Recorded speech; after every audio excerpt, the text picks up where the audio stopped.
আমের আচার বানানোর জন্য প্রথমেই আমগুলোকে লম্বা লম্বা করে কেটে তাতে নুন হলুদ মাখিয়ে 6-7 ঘন্টার জন্য রোদে রেখে দিয়েছিলাম।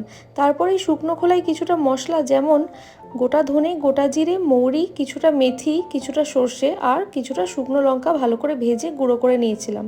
এরপরে 6-7 ঘন্টা পরে কড়াইতে তেল দিয়ে তাতে দুটো শুকনো লঙ্কা, একটা তেজপাতা আর 5 ফোড়ন দিয়ে রোদে শুকিয়ে নেওয়া আমগুলো ভালো করে ভেজে নিয়েছিলাম যতক্ষণ না হলুদের গন্ধ চলে যায়।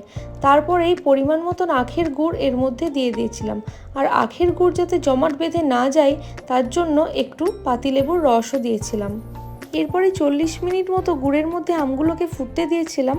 আর টক ভাবটা যাতে খুব সুন্দর থাকে তাই তেঁতুলের পাল্পও দিয়েছিলাম এর মধ্যে। আর দিয়ে দিয়েছিলাম বিট নুন গুঁড়ো। আর যে ভাজা মশলাটা করে রেখেছিলাম লাস্টে নামানোর সময় একদম ছড়িয়ে নিয়ে ভালো করে আচারের মধ্যে মাখিয়ে দিয়েছি। আমাদের আমের আচার একদম রেডি, এখন শুধু রোদে দিতেই বাকি।